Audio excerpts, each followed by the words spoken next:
হুজুর কিবলা যান একদিন অবস্থান করার পরে চিন্তা করলেন, দেখি ঝড় তুফান কমে কেনা, কিন্তু ঝড় তুফান কমলো না।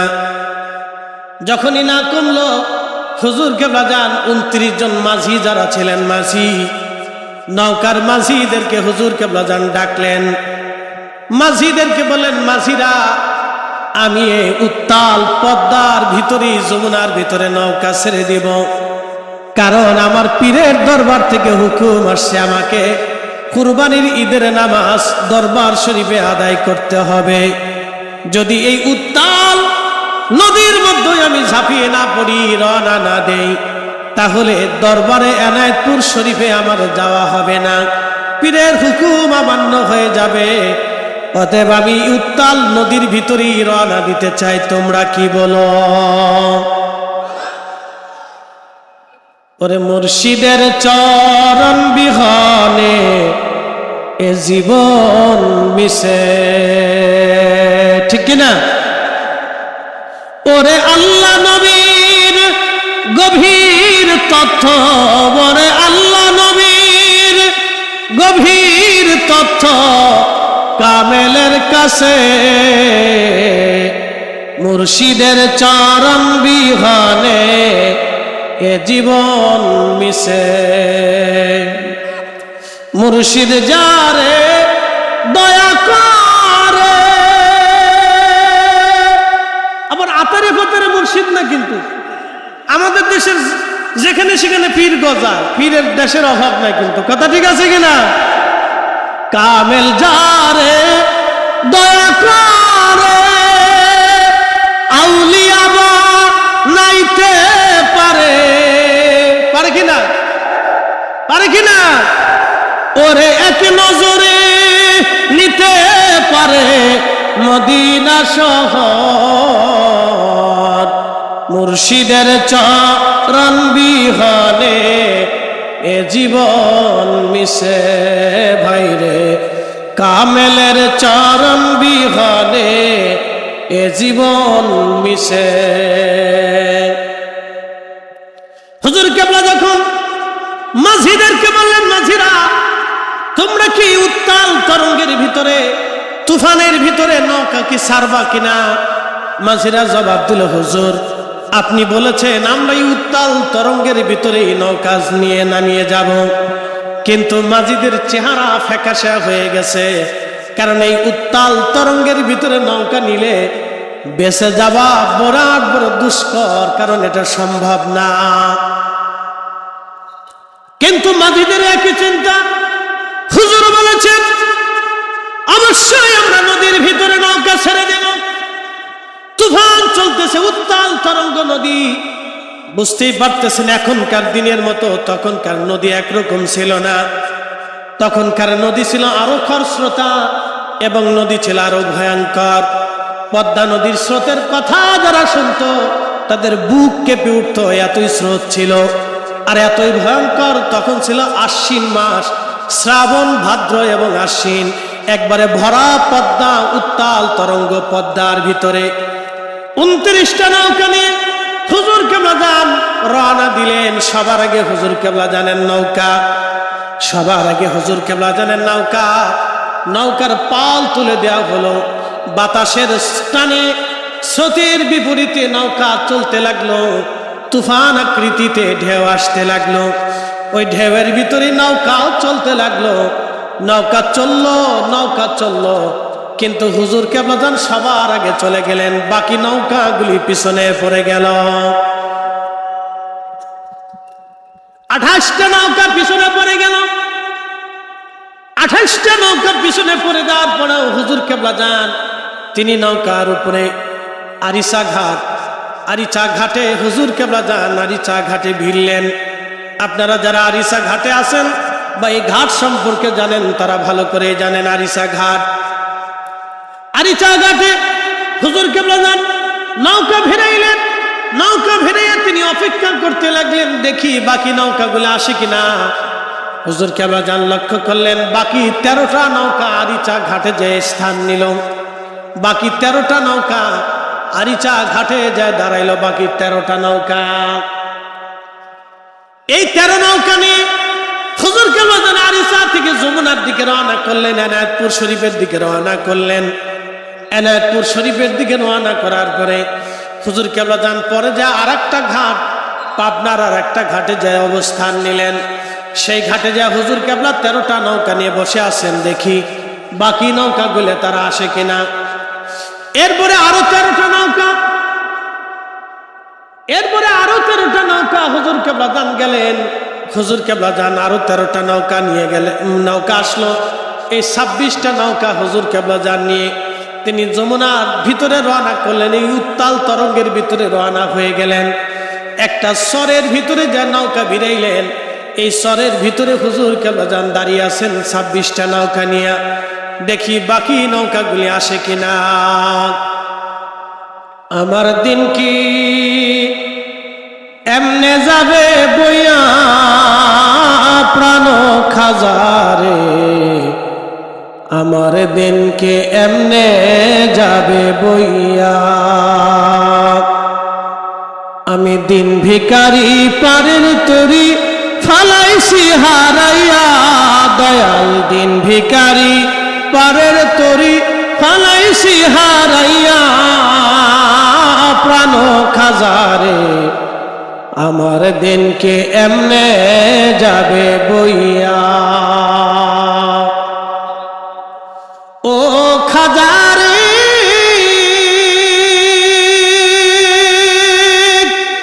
পার হইতে পার ঘাটাতে, ঘাটে দেখি যাইয়া রে দয়াল, ঘাটে দেখি যাইয়া।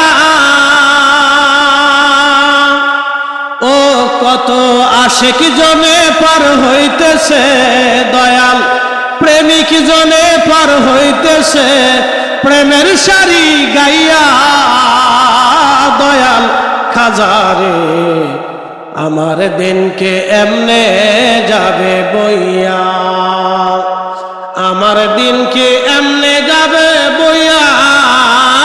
প্রাণ মুর্শিদ আমার দিনকে এমনে যাবে বইয়া।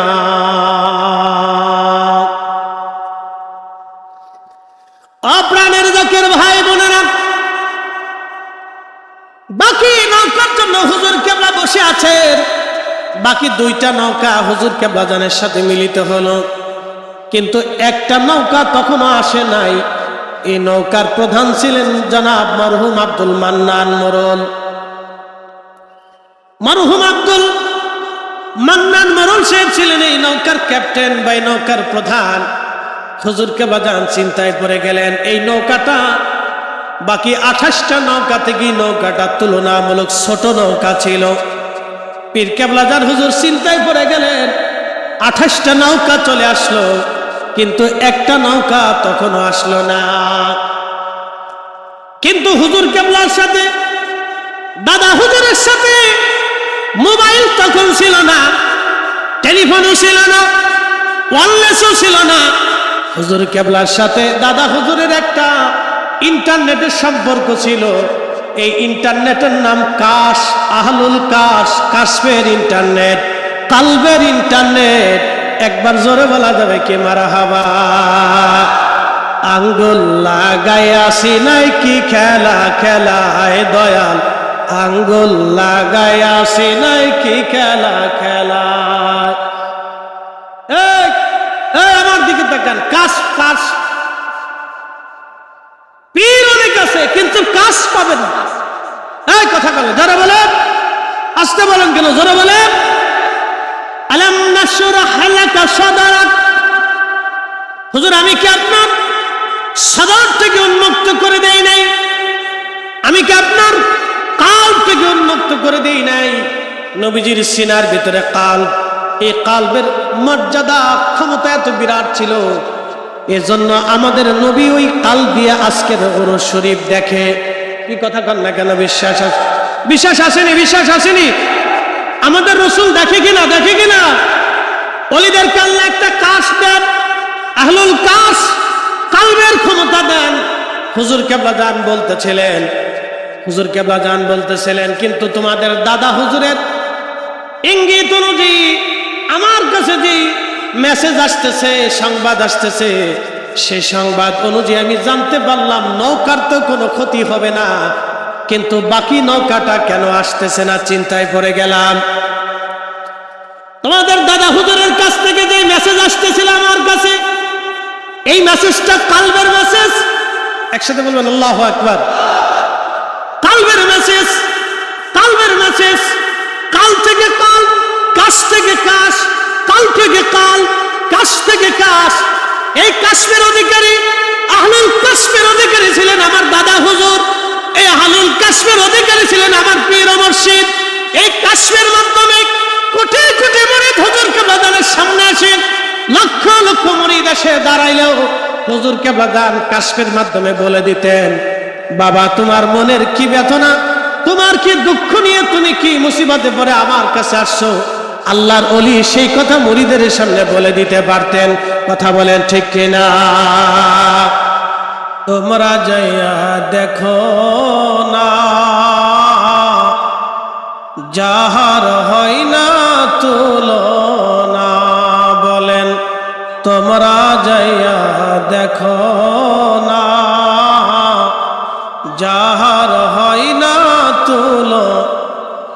ফরিদপুরের 18 শীতে, ফরিদপুরের 18 শীতে পীর কামেল সেই একজনা।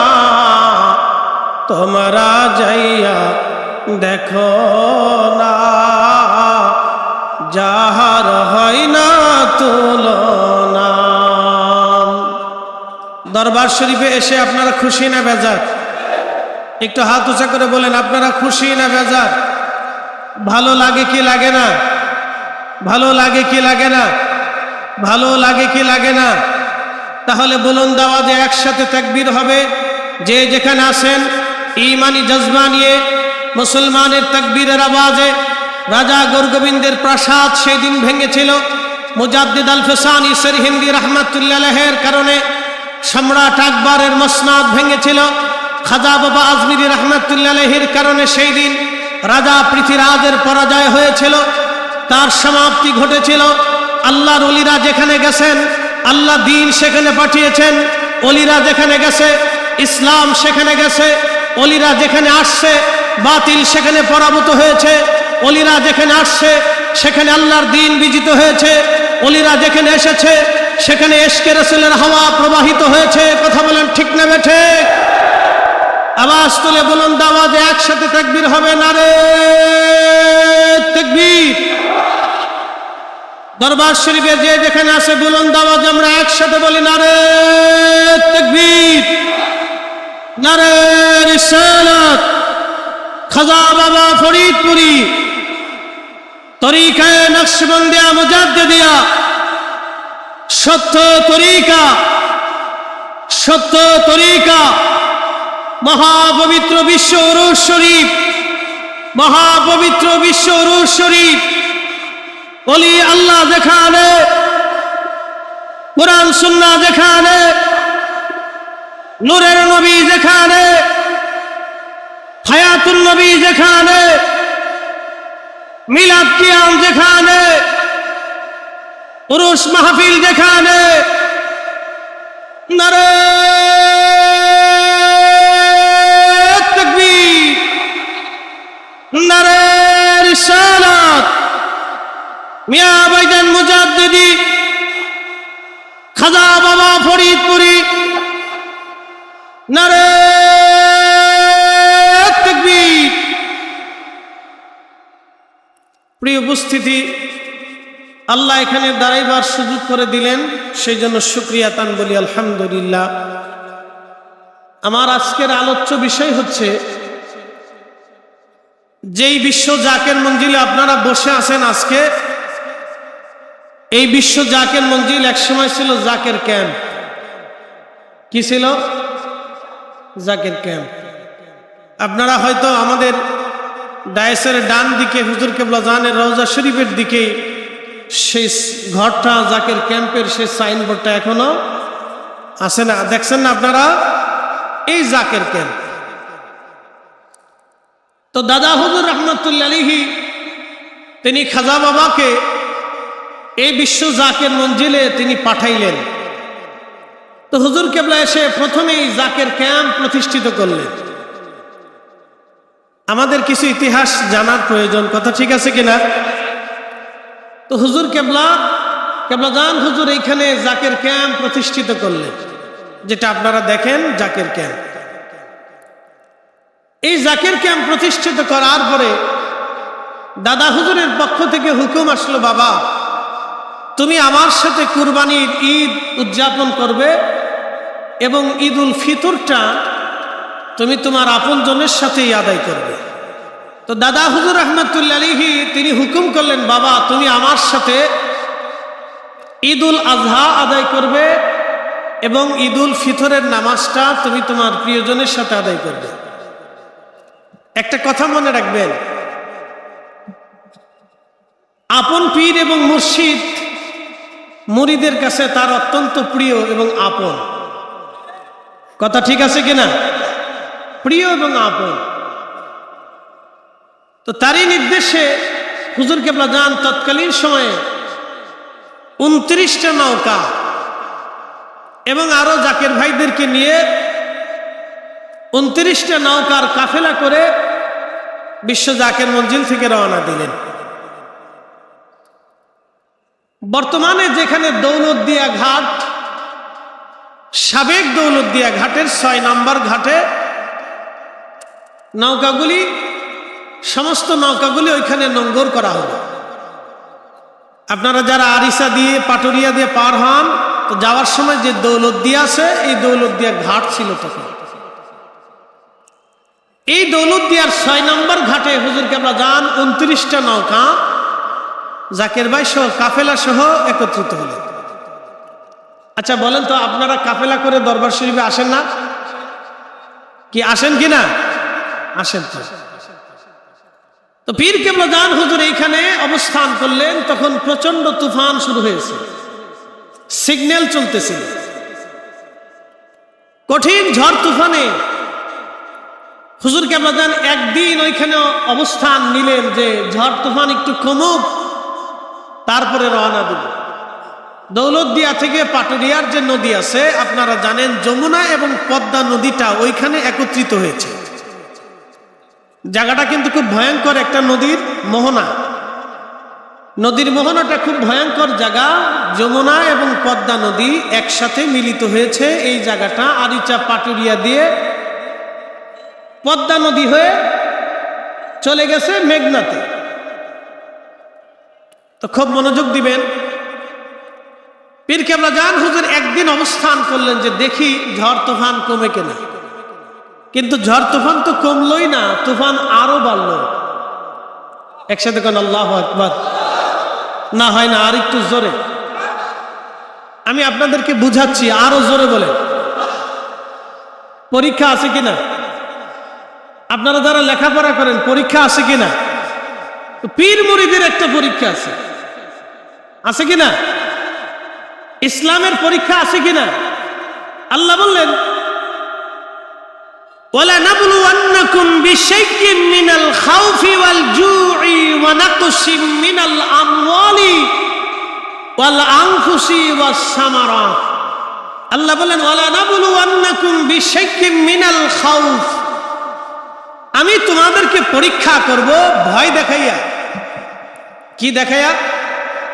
জোরে বলেন, আরো জোরে বলেন। ভয় দেখাইয়া পরীক্ষা করব। অনাকসিম মিনাল আমওয়াল, তোমাদের মাল সম্পদ, সহায় সম্পদগুলি আমি নষ্ট করে দেব, ক্ষতিগ্রস্ত করাইয়া পরীক্ষা করব। ওয়াল আনফুসি, তোমার জীবন কেড়ে নিয়ে আমি আল্লাহ পরীক্ষা করব।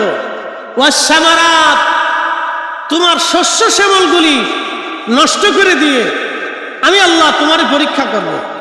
মেহবুব হাবিব, আপনি উম্মতকে জানান, অবশ্যিরিস সাবিরিন, এই সময় যারা সবর করে আমি আল্লাহর পক্ষ থেকে তাদের জন্য সুসংবাদ। একসাথে বলিন আল্লাহু আকবার। না আপনারা যেমন আওয়াজ দিচ্ছেন মনে হচ্ছে সকালে খান নাই। বেশি কষ্ট হচ্ছে আপনাদের? দরবার শরীফে ভালো লাগে কি লাগে না?